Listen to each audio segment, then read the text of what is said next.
En la cena familiar, tomé mi asiento en la mesa con un brazo roto. Ni siquiera podía sostener un tenedor, así que me quedé allí con hambre. Los invitados estaban en silencio. Mi hija, Sierra, habló suavemente. Mi esposo le dio una lección. Mi yerno, Marcus, soltó una risa orgullosa. La anciana pensaba que estaba a cargo aquí, pero yo le demostré que estaba equivocada. Simplemente sonreí. 10 minutos después, sonó el timbre de la puerta. Cuando Marcus abrió, descubrió quién estaba realmente a cargo. Amigos, antes de sumergirnos en esta historia, quiero pedirles un pequeño favor. Si lo que escuchan resuena en su corazón, por favor suscríbanse al canal y denle like al video. Además, déjenos saber en los comentarios desde qué país nos escuchan. Siempre me reconforta ver cuán amplia es nuestra comunidad. ¡Feliz escucha! El aroma del pato asado con manzanas, espeso y grasoso, flotaba en el aire como una neblina. Para cualquiera más, este aroma prometía un festín navideño, un símbolo de confort y calidez familiar. Pero para mí, sentada al frente de la mesa en mi propio comedor, era solo un recordatorio crudo de mi impotencia. Miré mi plato, fino de porcelana blanca con bordes dorados, parte del juego que mi difunto esposo y yo compramos en Nueva York hace 40 años. El plato estaba vacío, impecablemente limpio y vacío. A mi derecha, donde debería haber descansado mi mano dominante, había un pesado y torpe yeso. Estaba frío y extraño, como una piedra atada a mi cuerpo. La hinchazón bajo el yeso se sentía comprensiva. Cada latido de mi corazón enviaba un dolor sordo y palpitante por mi antebrazo, subiendo hasta mi hombro. Mi radio distal estaba fracturado con desplazamiento. Lo supe incluso antes de ver la radiografía. Había escuchado el crujido, un sonido seco y repugnante como una rama quebrándose cuando Marcus me empujó contra el marco de la puerta.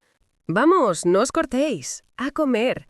La voz de Marcus, fuerte y posesiva, retumbó en la sala, ahogando el tintineo de los cubiertos. «El pato está increíble hoy. Sierra se lució». Marcus ocupaba el sitio de mi marido, en la silla de respaldo alto tapizada de terciopelo oscuro. Se desabrochó la chaqueta, color asfalto mojado. Su cara ya brillaba por el calor y el alcohol.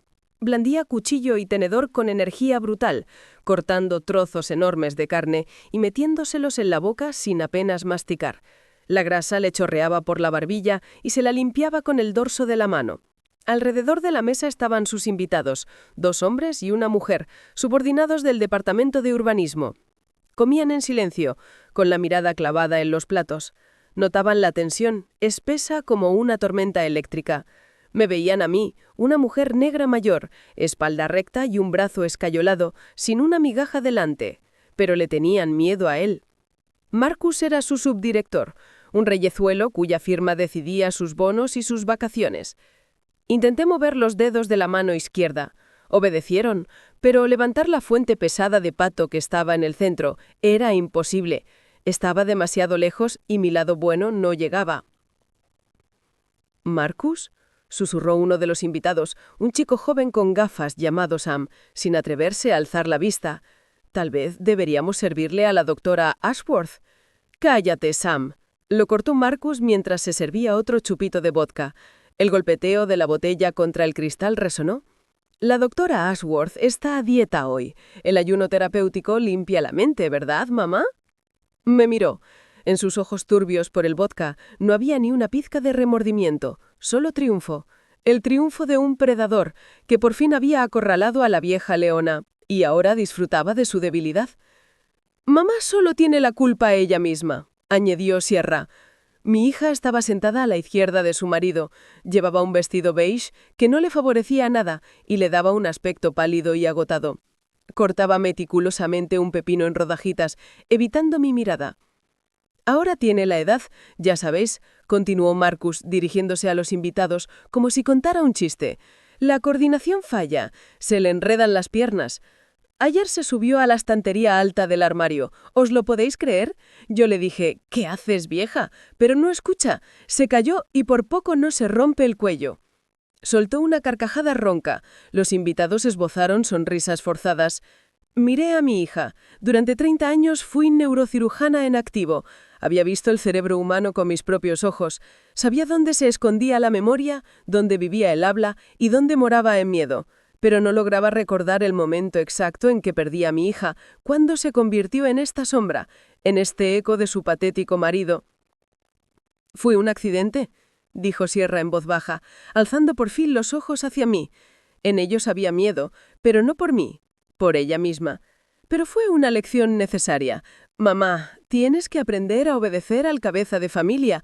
Aquí no estás en el hospital, aquí no mandas». El estómago se me encogió de hambre. Llevaba casi 24 horas sin comer, desde que Marcus, exigiendo la escritura del piso, me tiró en el pasillo.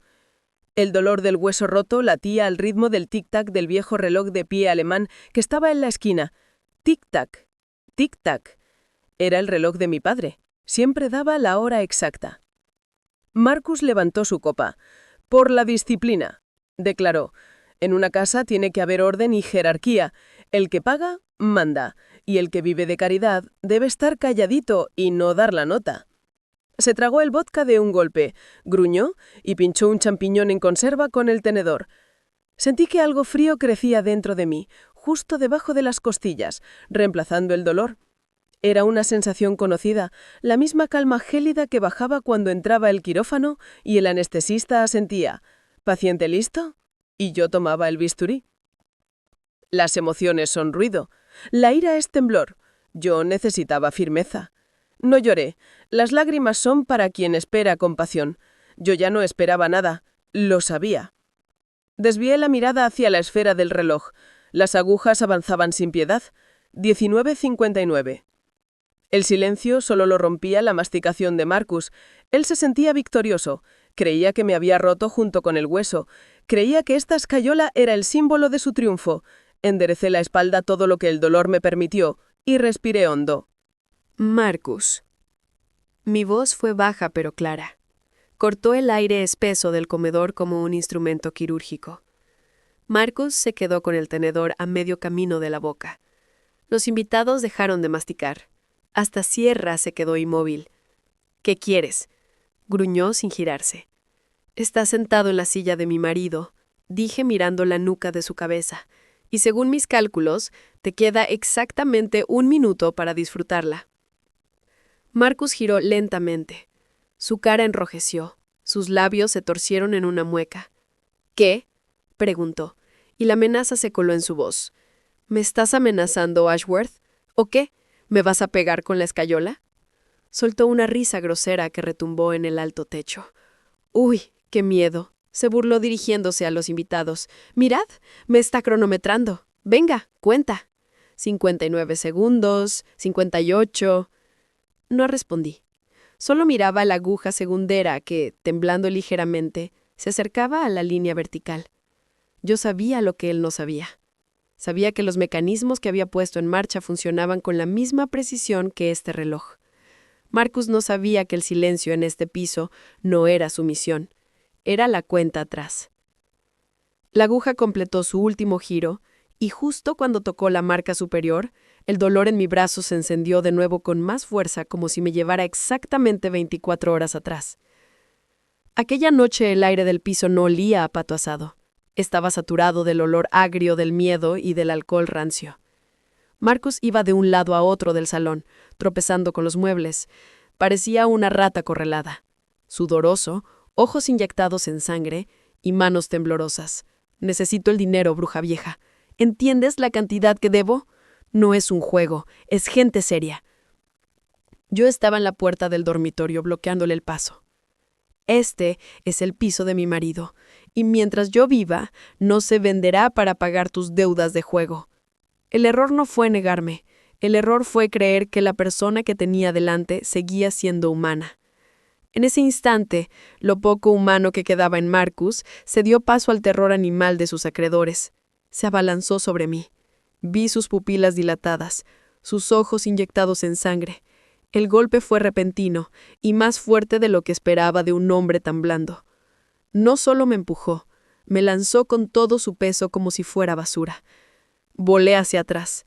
Mi brazo derecho se alzó por instinto para proteger mi cara del marco de la puerta. Crack, Conocía ese sonido de miles, el chasquido seco y nauseabundo de un hueso al romperse. En ese segundo el mundo se redujo a un solo punto en mi antebrazo. Una oleada caliente de náusea subió por mi garganta.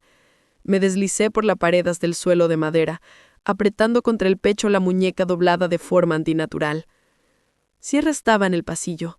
Lo vio todo. Vio el impulso, vio el impacto, oyó el crujido, pero no corrió hacia mí. Solo se llevó las manos a las mejillas y susurró: «Mamá, ¿por qué lo provocas? Firma los papeles y ya». Marcus, jadeando, se cernió sobre mí. «¿Ves? Tú eres la culpable. Te tropezaste, vieja estúpida». Se lanzó hacia el teléfono de mesa y arrancó el cable de la pared de un tirón.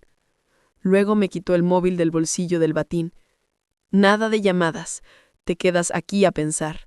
Mañana viene el notario. Si no firmas, te ingreso en psiquiatría. Diré que estás loca y violenta. Tengo gente en todas partes.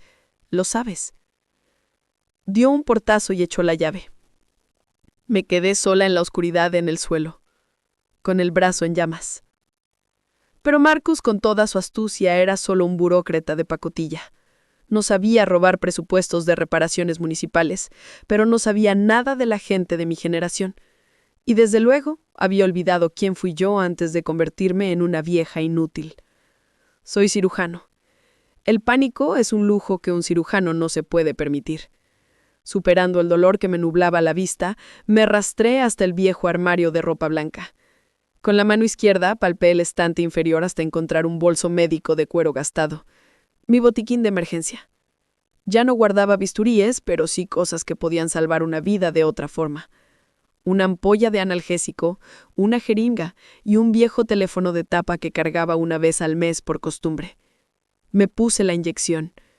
Con dedos temblorosos inserté la batería. La pantalla se iluminó con un brillo verdoso tenue. Había cobertura. ¿A quién llamar? Al 091. Inútil. El jefe de policía local bebe con Marcus todos los domingos en el club privado. Están atados por un círculo pequeño de corrupción. Mi llamada sería interceptada y Marcus se pondría aún más agresivo. Necesitaba a alguien que estuviera por encima de esta mierda. Alguien para quien las leyes de este distrito no significaran nada. Cerré los ojos. La memoria me trajo amablemente una combinación de dígitos que no había marcado en exactamente 20 años. Nunca la apunté en ninguna agenda. Esos números solo se guardan en la cabeza. Tono. Segundo tono. Tercero. Diga.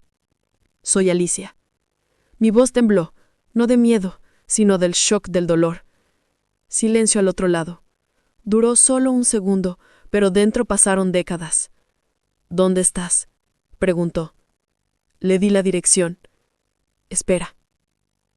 Un timbre fuerte y prolongado me sacó de los recuerdos y me devolvió al comedor cargado de humo. El reloj de pie dio las 8. El sonido del timbre no era normal. Era largo, insistente, autoritario, haciendo vibrar los cristales de la vajilla. Marcus se sobresaltó, pero enseguida dibujó una sonrisa engreída. Se limpió los labios grasosos con la servilleta y se levantó tambaleante. «Ya está», proclamó triunfal a los invitados mudos. ¿Veían fantasmas? La puntualidad es la cortesía de los reyes. Miró hacia mí. «Es el abogado», me explicó guiñando a los invitados. «Vamos a firmar unos papelitos. Una formalidad, ya saben. Asuntos familiares. Y luego seguimos con la cena». Sierra suspiró aliviada y alcanzó su copa de vino. «Gracias a Dios», murmuró. «Mamá, por favor firma. No hagas una escena». No contesté. Solo apreté con más fuerza el reposabrazos de mi silla con la mano izquierda. El efecto del analgésico de ayer ya se había pasado, pero ahora la adrenalina apagaba cualquier sensación. Marcus, balanceándose y tarareando algo, se dirigió al recibidor. Oí sus pasos pesados alejarse por el pasillo. Oí el clic del cerrojo. «Pasa, pasa, querido amigo». Su voz falsa y servil resonó. «Te esperábamos. Espero que traigas los papeles listos. Tenemos aquí a una vieja un poco difícil, pero...». La voz de Marcus se cortó de golpe. No se apagó. se quebró, como si alguien le hubiera tapado la tráquea. En el comedor se hizo silencio. Los invitados se miraron. Sierra se quedó con la copa en los labios. Yo miré la puerta vacía que daba al pasillo. Sabía lo que iba a pasar. Marcus creía que abría la puerta a su cómplice, un notario cutre que por unos miles legalizaría cualquier robo. Estaba tan seguro de su impunidad, de su pequeño y patético poder sobre una vieja supuestamente loca, pero abrió la puerta equivocada. No abrió a un notario, abrió a su juicio. En vez de saludo, un silencio de muerte llenó el pasillo, tan denso que parecía que habían aspirado todo el aire del piso. Y entonces oí un sonido que hizo que mi corazón latiera un poco más rápido. El golpe pesado y rítmico de botas de combate sobre la madera. No eran los pasos arrastrados de un abogado. Era la marcha del poder. No podía ver lo que pasaba en la entrada, pero oí como a Marcus se le cortaba la respiración, convirtiéndose en un silbido asmático. «Gobernador Sterling».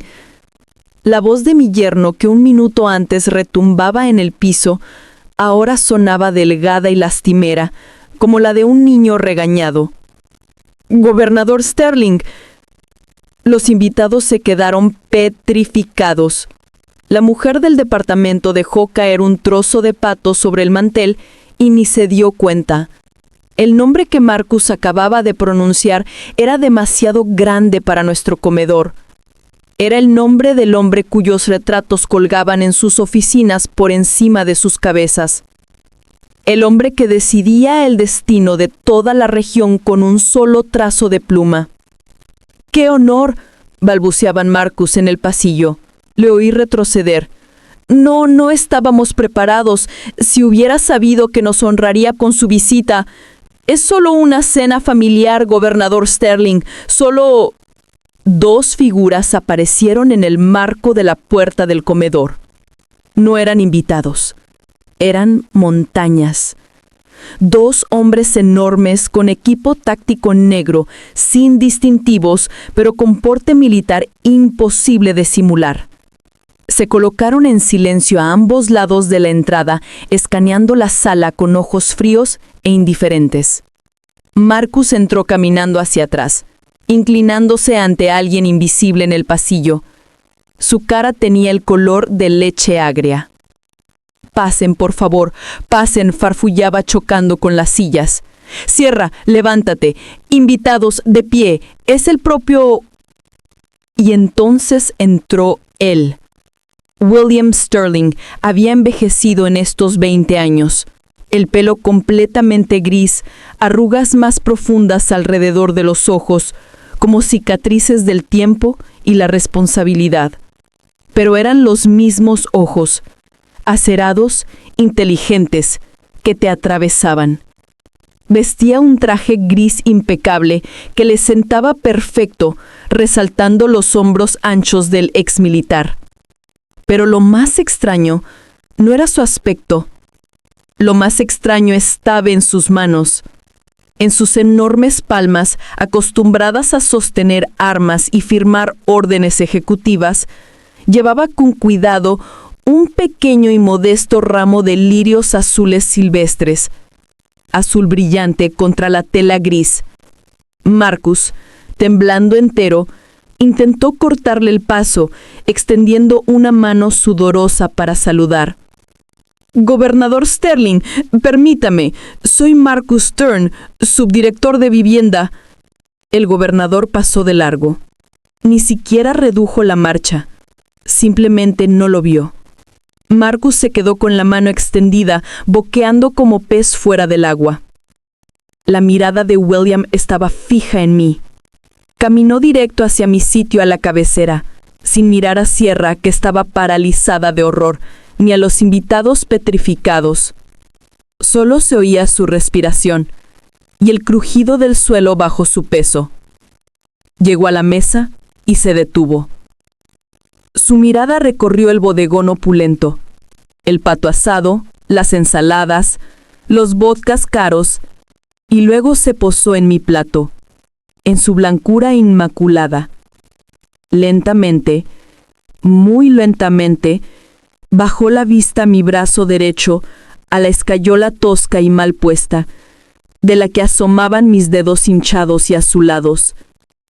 Vi cómo se le tensó la mandíbula hasta que los músculos de las mejillas se marcaron. La sangre abandonó su rostro, dejándolo pálido y aterrador. No era solo ira, era una rabia silenciosa y aterradora, como un tsunami que aún no ha llegado a la orilla, pero ya se ha alzado sobre el agua. El cuarto se quedó tan en silencio que se oía el tic-tac del reloj de mi padre. Tic-tac, tic-tac. El gobernador William Sterling, el hombre al que temían magnates y criminales, hizo algo que ninguno de los presentes esperaba. Se arrodilló en el suelo de madera justo al lado de mi silla. Su traje caro tocó el suelo, pero no le importó. Quedó a mi altura. Dejó el ramo de lirios sobre la mesa, junto a mi plato vacío, y con mucho cuidado, como si temiera hacerme daño con su contacto, cubrió mi mano buena con su palma cálida y ancha. Sus ojos, normalmente fríos, ahora me miraban con tanto dolor y ternura que me cortaron la respiración. Ignoró a todos, a Marcus apoyado en la pared para no caerse, a Sierra encogida, a los invitados. Para él solo existía yo. Doctora Ashworth, dijo en voz baja, y los cristales de la mesa temblaron con su voz grave. Me dijo que se había caído. Continuó casi susurrando, y en ese susurro había más amenaza para los presentes que en cualquier grito. Pero no me dijo que la estaban matando de hambre. El gobernador William Sterling se levantó lentamente del suelo. No esperó mi respuesta. No necesitaba palabras para entender lo evidente. El temblor de mis dedos, la palidez de mis labios, ese hambre humillante que era imposible disimular. Se tiró a la mesa. Sus movimientos eran suaves, pero tenían un peso que secaba la garganta de todos. Caminó hasta la silla de la cabecera, la misma en la que Marcus había estado repantigado minutos antes, y puso la mano en el respaldo. Ni siquiera miró a mi yerno. Solo se quedó allí y esperó. Marcus retrocedió tambaleándose, como si lo hubieran quemado. Abandonó el sitio tan rápido que casi tira la silla de Sierra. Sus ojos mostraban terror animal. Acababan de desalojarlo sin miramientos del trono que creía suyo por derecho de fuerza. El gobernador se sentó. La silla no crujió bajo su peso. Tomó posesión como si hubiera estado allí toda la vida. Tomó la servilleta de lino, la desplegó y se la colocó con cuidado sobre el regazo. Luego miró los cubiertos sucios y grasientos que Marcus había abandonado. William Sterling los apartó con el meñique, con gesto de asco. Uno de los guardaespaldas se materializó a su lado y colocó delante del gobernador un juego de cubiertos limpios, sacados de algún kit de campaña, pero de acero reluciente. El silencio era tan profundo que se oía el zumbido de una mosca contra el cristal. Marcus y sus invitados agacharon la cabeza, intentando volverse invisibles. Sabían que estaban presenciando algo que más valía olvidar si querían salvar sus carreras. William acercó a la fuente de pato con una sola mano. Tomó el cuchillo. Observé sus manos. Hace 30 años esas manos eran las de un sargento aterrado que me trajeron con metralla en el lóbulo parietal. Entonces temblaban. Ahora eran granito. Cortó un trozo de carne. No lo desgarró como Marcus, sino que separó las fibras con precisión quirúrgica. Luego empezó a cortar en trozos pequeños y perfectos, como se hace con niños pequeños o enfermos graves. Nadie se atrevía a hacer ruido. Marcus estaba de pie detrás del gobernador, cambiando el peso de pie, con el sudor corriéndole por las sienes y empapando el cuello de la camisa. Sierra estaba blanca como el papel, jugueteando con el borde del mantel. William terminó de cortar. Pinchó el trozo más jugoso y se giró hacia mí. No había piedad en sus ojos que pudiera humillarme. Había respeto, profundo respeto filial. Acercó el tenedor a mis labios.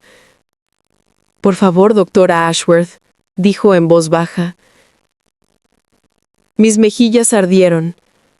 Ser alimentada de la mano delante de quienes una hora antes se reían de mi impotencia podría haber sido vergonzoso. Pero había tanta dignidad en el gesto de William que la vergüenza se retiró. Abrí la boca y acepté la comida. El sabor del pato asado, la grasa sabrosa y las manzanas dulces golpearon mis papilas. Mi estómago se contrajo de gratitud. Masticaba y tragaba, sintiendo cómo el calor se extendía por mi cuerpo, devolviéndome fuerzas. William esperaba pacientemente. Me dio otro bocado y otro. Solo cuando sacié la hambre más feroz, dejó el tenedor. Se limpió las manos con la servilleta y, sin girarse, habló al vacío de la sala. Entonces, una sola palabra, pero sonó como el golpe de un gong. ¿Quién de los presentes es el autor de la lección que recibió la doctora Ashworth? Marcus se estremeció. Soltó una risita nerviosa, húmeda y temblorosa. Vamos, gobernador Sterling, ¿qué lecciones? Eso fue solo una forma de hablar. Asuntos familiares, ya sabe, nimiedades domésticas. Dio un paso adelante, intentando entrar en el campo visual del gobernador, pero un guardaespaldas lo bloqueó con el hombro, sin decir palabra. Mamá tiene... bueno, ya entiende, la edad. Se confunde, olvida dónde está. La coordinación falla. Ayer fue a por agua de noche y tropezó, buscando una mentira mejor. Sí, eso. Se resbaló en los escalones. Pobrecita. Nos asustamos tanto. Queríamos llamar a la ambulancia enseguida, pero ella insistió. No hace falta. Ya pasará. La cuidamos tanto, gobernador Sterling, como una reina. Y la escallosa... bueno, son cosas de la edad. Los huesos ya no son lo que eran. Se hizo una pausa. Marcus sonrió, limpiándose el cuello, convencido de que su mentira sonaba plausible. Al fin y al cabo, era la historia típica. Anciana, escaleras, caída. ¿Quién iba a comprobar? Tragué el último trozo de carne. El dolor en el graso no había desaparecido, pero ahora que mi cerebro había recibido glucosa, mis pensamientos eran cristalinos. Miré a mi yerno, ese hombre pequeño que se creía mazo de la vida. Marcus, dije, mi voz era firme. Él se giró con una mirada maligna, ordenándome en silencio que callara. ¿Qué, mamá?, sisió entre dientes, intentando sonar seguro, pero se le quebró la voz. ¿Quieres más agua? En este piso no hay escaleras, Marcus. Dije con claridad, articulando cada palabra. Estamos en un solo nivel. Ni un escalón. Hasta los umbrales los quitamos para que me fuera más fácil andar. El silencio que siguió fue ensordecedor. La sonrisa se le deslizó de la cara como nieve derretida. Se quedó con la boca abierta, dándose cuenta de la estupidez que acababa de soltar. En su pánico había olvidado la arquitectura de su propia casa, la misma que tanto ansiaba vender. El gobernador Sterling dejó de girar el vaso de agua que tenía en la mano. Alzó lentamente los ojos hacia Marcus. Su mirada se oscureció. Se volvió como el cañón de un arma. «No hay escaleras», repitió el gobernador muy bajo. Marcus empezó a tartamudear. Bueno, yo quise decir figuradamente, en la entrada del edificio, o me expliqué mal. Gobernador Sterling, es el estrés. Me preocupo tanto por mamá. El gobernador se levantó lentamente. Era una cabeza más alto que Marcus. Se acercó tanto que invadió su espacio personal, obligando a mi yerno a pegarse al aparador de la vajilla. Mentirosear a un funcionario en acto de servicio es infracción administrativa, dijo William mirando directamente a sus pupilas. Mentir a los investigadores es delito penal. Hizo una pausa para que las palabras se hundieran. Pero mentirle a la mujer que me sacó de la muerte hace 30 años, eso es un pecado. Y yo soy hombre de fe. Se giró bruscamente del tembloroso yerno y me miró de nuevo. Sierra, ordené, sin darle tiempo a Marcus a recuperarse, tráeme mi bolso. Mi hija se sobresaltó al oír mi nombre. ¿Para qué, mamá?, chilló. Tráeme el bolso ahora. Sierra, tropezando, salió al pasillo y volvió con mi viejo bolso médico desgastado. Asentí hacia él, al gobernador. Abre el bolsillo interior, Will, pedí, llamándole por el nombre que usaba en la sala de hospital por primera vez esa noche. Ahí hay algo que explicará la naturaleza de esa escalera. William se quedó helado. Su mano estaba cerca del cierre, pero no lo abrió. En ese momento, Marcus, viendo que el silencio lo hundía, decidió jugárselo todo. Se enderezó, hinchó el pecho e intentó recuperar esa arrogancia autoritaria que funcionaba de maravilla con los empleados municipales. Gobernador Sterling, un momento. La voz del yerno recuperó una firmeza, temblorosa, pero descarada. Seamos sinceros, de hombre a hombre, funcionario a funcionario. Dio un paso adelante, ignorando al guardaespaldas que se tensaba, y abrió los brazos como invitando al gobernador a su círculo de élite. Yo soy el subdirector de vivienda. Pronunció el cargo como si fuera general. Estamos en el mismo barco, gobernador Sterling. Mantenemos esta ciudad, esta región. Usted sabe cómo funciona. Nervios, responsabilidad, estrés constante. Y aquí agitó la mano con desprecio hacia mí, como quien aparta migas. Aquí tenemos una tragedia familiar. La doctora Ashworth, lamentablemente la edad hace estragos. Su estado mental, ya me entiende. La demencia es algo terrible. Sierra, notando el cambio de tono de su marido, se unió al teatro al instante. Asintió y lágrimas, no de arrepentimiento sino de miedo por su propio bienestar, brillaron en sus ojos. ¡Sí, nos ataca!, gritó mi hija señalándome con un dedo perfectamente manicureado. No se imagina, gobernador Sterling, lo que es vivir con ella bajo el mismo techo. Se está volviendo agresiva. Ayer le tiró un jarrón a Marcus. Nos estábamos defendiendo. Este brazo, yo intentaba sujetarla para que no se hiciera daño ni nos lo hiciera a nosotros. Sollozaba manchándose el rímel, convirtiéndose en una máscara grotesca de pena. Escuché a los dos y sentí un vacío extraño. Mi propia hija, mi sangre, estaba aquí calumniando a su madre para salvar la piel de su marido inútil. Pero en vez de dolor, solo sentí la frialdad cristalina de un diagnóstico que observa la evolución de una gangrena. William no los miraba, me miraba a mí. Esperaba. No necesitaba excusas, necesitaba la verdad. Sierra, dije en voz baja. El cuarto se quedó tan en silencio que se oía el roce de la tela. Sierra se quedó helada, su mano quedó suspendida en el aire. Miró asustada a su marido buscando apoyo, pero Marcus estaba ocupado intentando perforar el suelo con la mirada. «Haz lo que dice tu madre». La voz de William restalló como un látigo. Le tendió mi bolso sin soltar los asas. Con dedos temblorosos, Sierra abrió la cremallera. Buscó dentro y sacó un sobre amarillo grande de papel grueso. El sonido pareció ensordecedor en el silencio.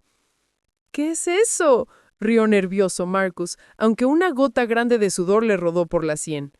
¿Una nota del psiquiátrico? ¿Prueba de su demencia? Dámelo. William le arrancó el sobre de las manos debilitadas de Sierra. No lo rasgó, lo abrió con cuidado y sacó una lámina negra y gris de radiografía. No necesitaba negatoscopio. William levantó la imagen por encima de su cabeza a la luz del gran candelabro de cristal. La luz se refractó en los prismas e iluminó la película, mostrando la geometría blanquecina de mis huesos contra el fondo negro. La fractura era clarísima, una línea fea y dentada partiendo el radio. Marcus soltó un bufido, intentando salvar la cara. ¡Ahí lo ve! Se cayó tal como dije, típica lesión de caída. William bajó lentamente la película.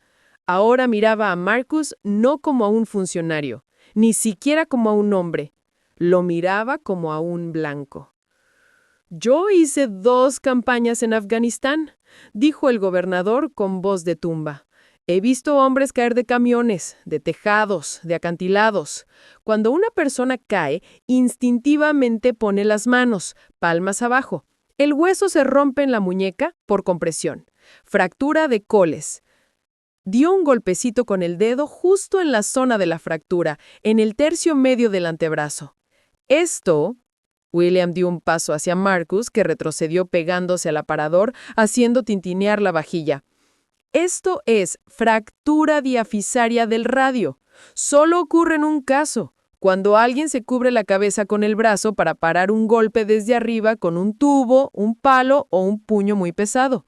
Marcus abrió la boca, pero no salió ningún sonido. Su mentira se había hecho polvo al chocar contra la anatomía brutal de la violencia. «Fractura defensiva», sentenció William, arrojando la radiografía sobre la mesa, justo en el bol de ensaladilla de marisco. No se cayó, se estaba cubriendo. Giró bruscamente la cabeza hacia su jefe de seguridad, un hombre alto y cara fría, que estaba inmóvil. «Mayor», ordenó el gobernador con tono que no admitía réplica. «Llama al fiscal del distrito. Quiero una auditoría completa de las actividades del subdirector de vivienda. Todos los contratos, todas las firmas, todos los dólares municipales de los últimos 5 años. Y empieza por sus cuentas personales». «Sí, señor», respondió el mayor secamente sacando una radio. «¿Cuándo empiezo?». El oficial de seguridad aclaró. William miró a Marcus, que se deslizaba por la pared agarrándose el pecho. «Hace 5 minutos». Las palabras «hace 5 minutos» quedaron flotando como el olor a ozono después de un rayo. Para Marcus significaban el fin. Vi cómo la comprensión le atravesaba la niebla alcohólica del cerebro. Una auditoría, revisión de cuentas. No era solo despido, era el derrumbe de toda la casa de naipes que había construido durante años con sobornos, comisiones y pequeños robos. En vez de rendirse, explotó. Fue la reacción de una bestia acorralada a la que le han cortado la huida. Su cara se hinchó de sangre roja. Las venas del cuello se le marcaron como cuerdas feas. «¡No tienes derecho!», bramó, y la saliva salpicó la mesa pulida. Los guardaespaldas se tensaron. Vi la mano del mayor deslizarse hacia la funda bajo la chaqueta, movimiento fluido y letal. Pero no hicieron falta. El gobernador Sterling simplemente se puso de pie. No hizo movimientos bruscos, no alzó su voz, solo se levantó en toda su considerable estatura, enderezando los hombros anchos envueltos en lana gris. Se colocó entre Marcus y yo, convirtiéndose en una pared infranqueable. Una ola de fuerza pesada y opresiva emanó de él, haciendo que el aire se espesara. Marcus chocó contra esa pared y rebotó como si fuera hormigón. Se quedó a medio paso del gobernador, respirando agitado, con los puños apretados pero sin atreverse a alzar la mano. Los ojos de William lo miraron desde arriba con la calma gélida de un verdugo que ya ha levantado el hacha y solo espera la orden. «Siéntate», dijo William en voz baja. No era una petición, era una orden dada a un perro. Marcus empezó a temblar. Todo su fuego se apagó destrozado contra la compostura granítica de mi invitado. Retrocedió, tropezó con la pata de una silla y se dejó caer pesadamente al suelo, justo sobre la madera, agarrando el borde del mantel. Un silencio sepulcral se instaló en la sala. Solo se oía la respiración jadeante de mi yerno y los sollozos quedos de sierra. Yo recuperé lentamente el aliento. El peligro de violencia física había pasado. Era hora de otro tipo de violencia, la verdad. ¿Tu casa? Pregunté de nuevo. Mi voz fue baja, pero en ese silencio sonó más fuerte que un grito. Marcus alzó su mirada borrosa hacia mí. Sí, escupió, aún agarrado a sus ilusiones. Mía legalmente. Sierra es la única heredera. En cuanto ya no estés, todo esto será nuestro. Ya hablé con las inmobiliarias. Necesito ese dinero. Will no miraba a mi yerno, miraba al gobernador. Pásame la carpeta roja, la que te pedí que trajeras de los archivos. William asintió. Tendió la mano a su asistente y el hombre, sin preguntar, le puso una fina carpeta de cartón con el sello oficial de la ciudad. El gobernador la dejó delante mío junto a mi copa vacía. Con la mano izquierda abrí la carpeta. Dentro solo había un documento, papel con marcas de agua, amarillento por los años, pero con la fuerza legal de acero. Marcus, dije desplegando el documento para que viera el encabezado. Me rompiste el brazo exigiendo que firmara una escritura de donación. Me amenazaste, me humillaste, me dejaste sin comer por este piso. Gritaste que lo venderías para pagar tus deudas. Hice una pausa para que cada palabra calara. Pero cometiste un error de principiante. Nunca revisaste el registro de la propiedad. Estabas tan seguro de que era una vieja tonta aferrada a 4 paredes que ni te molestaste en pedir un informe de titularidad. Marcus estiró el cuello, intentando leer el texto. Sus ojos se entrecerraron tratando de enfocar las letras.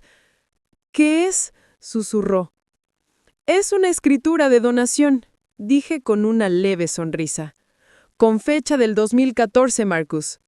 Hace 10 años, Marcus, puse la palma de la mano buena sobre el documento.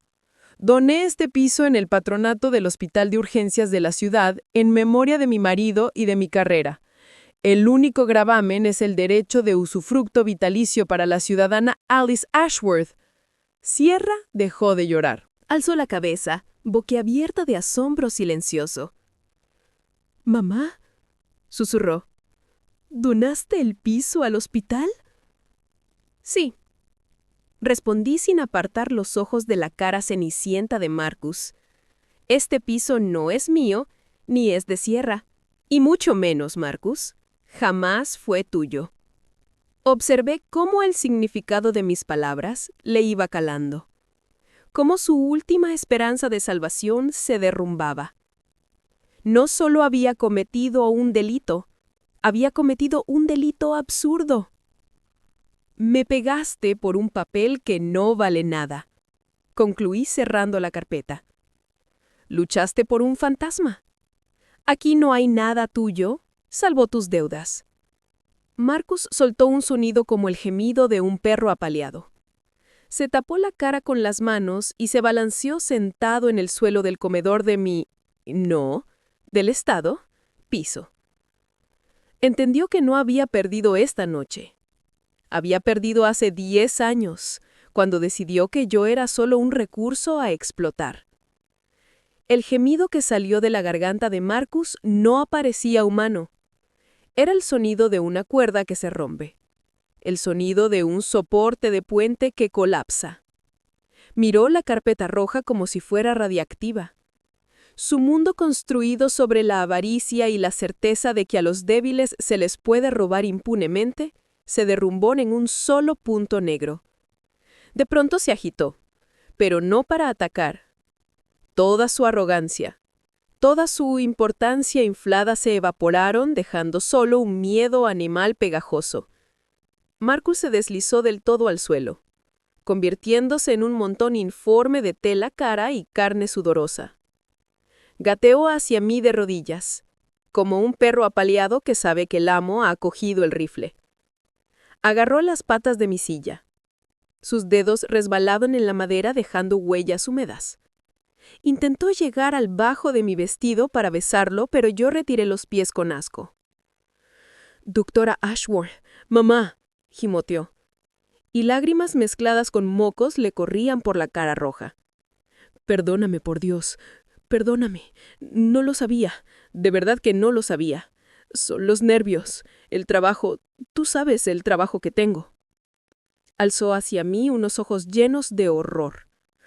«Me van a matar, mamá», susurró con la voz rota.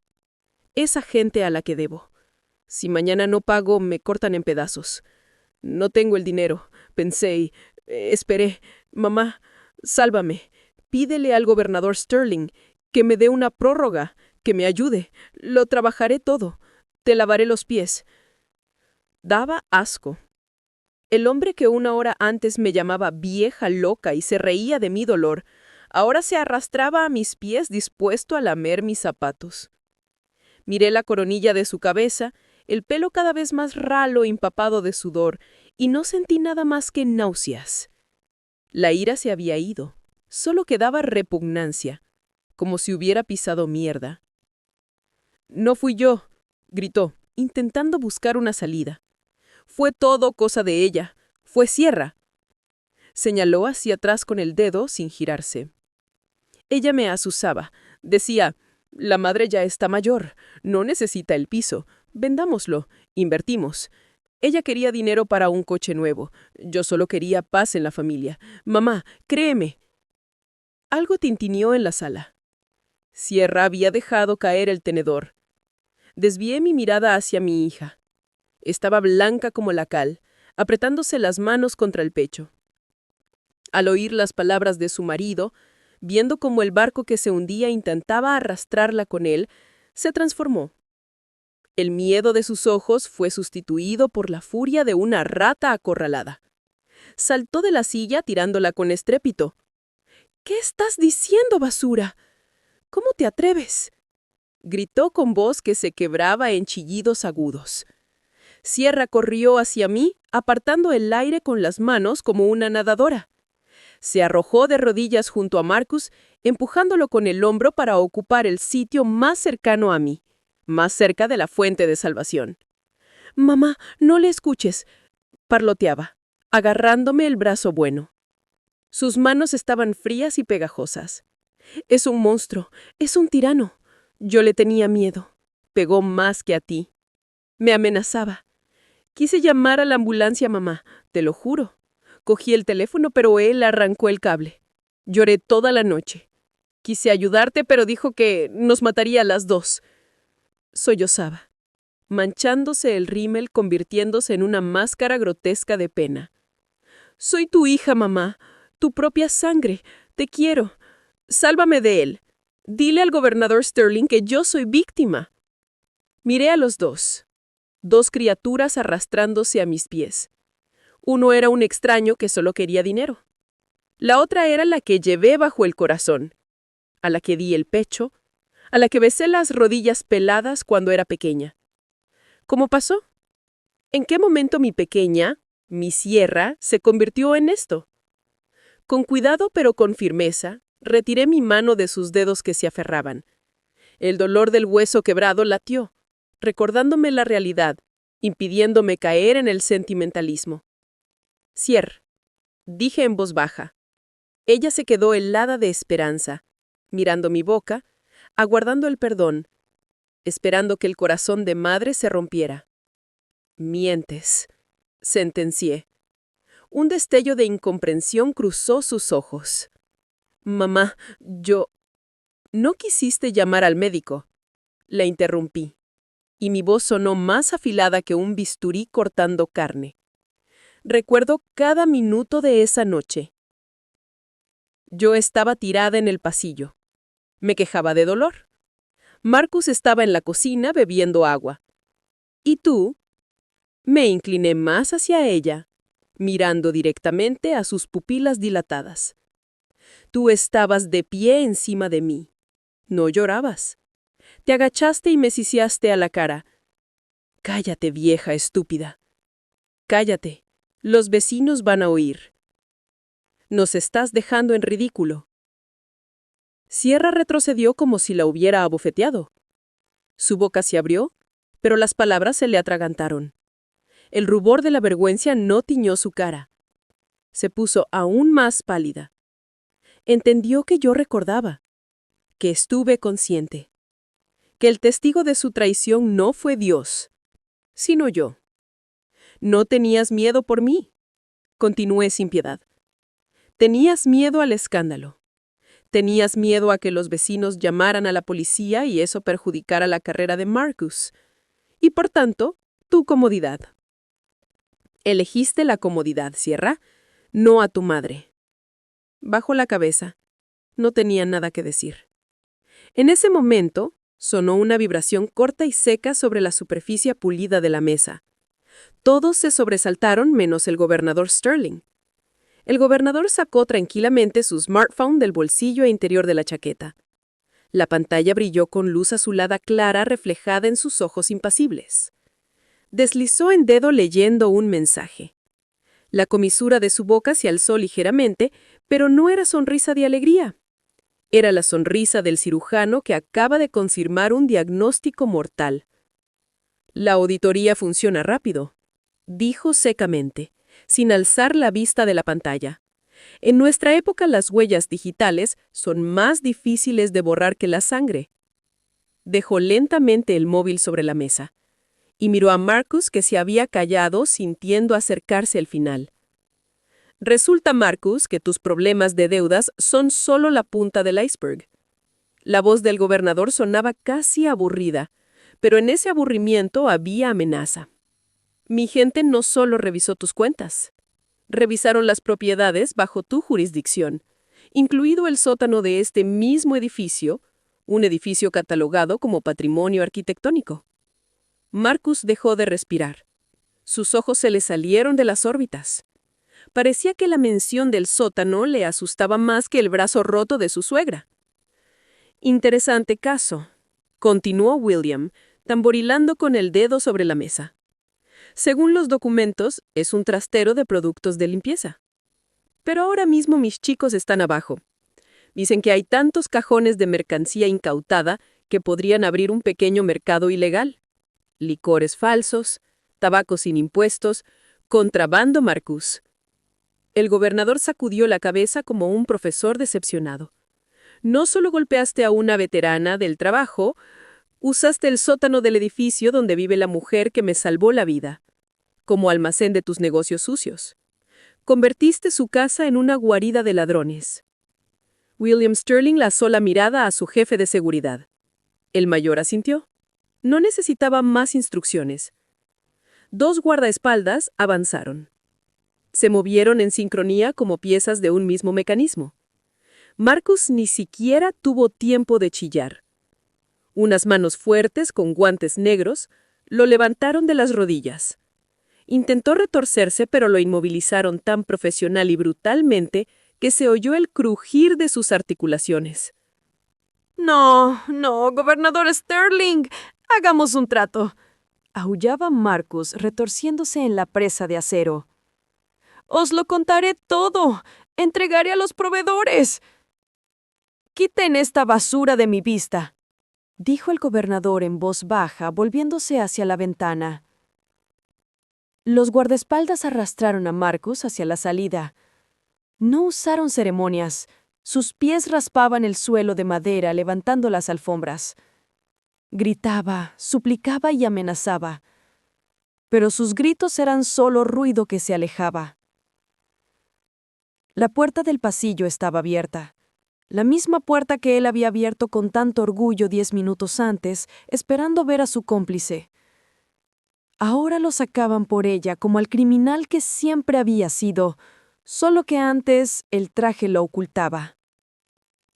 «¡Sier! ¡Haz algo!», fue su último grito desde el recibidor. Luego la puerta principal se cerró de golpe. Portazo de roble macizo. Sonó definitivo, como el mazo de un juez. El piso volvió a quedar en silencio. Pero ya no era el silencio opresivo y pegajoso que reinaba aquí los últimos años. Era un silencio limpio, fresco, como el de un quirófano después de una operación pesada y exitosa. Cuando se apagan las luces y se llevan al paciente a reanimación. Se había salvado una vida. Lo peor había pasado. Los asistentes de William trabajaron rápido y en silencio. Mientras hablábamos, retiraron los platos sucios, los restos del pato destrozado y las manchas de vino derramado. Abrieron las ventanas de par en par, dejando entrar el aire fresco de la noche, aireando el olor a alcohol rancio y la colonia barata de Marcus. Nos quedamos solos, el chico al que una vez salvé y yo. Ahora un hombre canoso que cargaba con el peso de toda una región sobre los hombros. Sentados a una mesa limpia. Delante de nosotros solo había 2 tazas finas de porcelana, de las que subía a vapor y un platito con rodajas finas de limón. El té era fuerte de verdad, color ámbar. Mi brazo derecho escayolado restaba en mi regazo. El analgésico empezaba a pasarse y el dolor sordo y palpitante volvía, recordándome el precio pagado por esta noche. Pero este dolor era distinto. Era dolor de curación, no de destrucción. Me sentía increíblemente ligera, como si me hubieran quitado un delantal de plomo que llevaba años encima. William tomó un sorbo de té y me miró por encima de la taza. Doctora Ashworth, preguntó suavemente, ¿necesita algo? Puedo mandar a una enfermera. Puedo organizar el traslado a la mejor suite del hospital regional. ¿Dinero? ¿Medicación? ¿Seguridad? Solo dígalo. Lo miré. En sus ojos vi la voluntad sincera de poner el mundo patas arriba por mí, pero yo no necesitaba el mundo. Necesitaba recuperarme a mí misma. Miré al centro de la mesa. Ahí, en una pequeña bandeja, descansaba el único elemento intacto de aquel banquete bárbaro. Una porción de tarta de capas de chocolate, perfectamente cortada, empatada en crema. Parecía un pequeño monumento. A su lado había un tenedor de postre de plata. Solo una cosa, Will, dije sonriendo de verdad por primera vez esa noche. El gobernador se tensó dispuesto a cumplir cualquier deseo. El tenedor, dije. Parpadeó, claramente desconcertado. ¿El tenedor? Repitió mirando la mesa. ¿Quiere que le sirva los cubiertos? Llamo ahora mismo. No, negué con la cabeza. Solo acércamelo. William, sin entender aún, acercó con cuidado el plato con la tarta y el tenedor a mi lado de la mesa. Miré mi brazo derecho, encerrado en yeso, inútil, inmóvil, el mismo del que Marcus se había burlado diciendo que era una excompañera incapaz siquiera de alimentarse. Lentamente, con determinación, alcé mi mano izquierda, la no dominante. Los dedos me temblaron un poco, señal de la edad y del estrés sufrido, pero los obligué a obedecer. Tomé el tenedor de plata. Quedó raro en mi palma, incómodo, pero firme. Marcus dijo que no podía sostenerlo, dije en voz baja, mirando el brillo de la plata. Que era una inútil, que sin él me moriría de hambre delante de un plato lleno. Miré a William. Necesito demostrarle que se equivocaba, aunque él ya no pueda verlo. Necesito demostrármelo a mí misma. Bajé el tenedor hacia la tarta, con la mano izquierda. Torpe pero decidida. Partí un trozo. Lo llevé a mi boca. El frosting era dulce. Las capas se deshacían en la lengua. Fue la tarta más deliciosa de mi vida porque la estaba comiendo yo misma, en mi casa, en mi mesa, sin miedo. No estoy indefensa, Will, dije tragando el bocado y sintiendo cómo me volvían las fuerzas. Soy cirujana. Solo estaba esperando a que madurara la necesidad de operar. Dejé el tenedor y miré hacia la ventana oscura donde brillaban las luces de la gran ciudad. A veces, para que el organismo sobreviva, hay que extirpar la parte enferma, aunque duela, aunque sea de la familia. Yo solo estaba esperando al asistente adecuado para cortar la podredumbre. El gobernador Sterling cubrió silenciosamente mi mano buena con su palma. Tomamos té y el reloj de mi marido marcó el tiempo de mi nueva vida libre. Tic, tac, tic, tac. Queridos oyentes, esta es la historia de la doctora Alice Ashworth. Una historia sobre cuánto puede aguantar una mujer fuerte y cuán aterradora puede ser la venganza cuando el vaso de la paciencia finalmente se desborda. Sé que muchos tendrán sentimientos encontrados ahora. Algunos dirán que se lo merecían, que recogieron lo que sembraron. Y otros pensarán, ¿fue demasiado cruel? Al fin y al cabo, Sierra es su hija, sangre de su sangre. ¿Es justo echar a tu propia hija a lo desconocido y entregar al yerno a los tribunales? Esa es la pregunta eterna. ¿Dónde termina la obligación familiar y dónde empieza el derecho a la propia dignidad? ¿Tiene una madre derecho a cortar con sus hijos y esos hijos se convierten en parásitos que amenazan su propia vida? Yo, Alice, tomé mi decisión. Elegí la vida. ¿Cómo habrían actuado ustedes en mi lugar? ¿Podrían perdonar a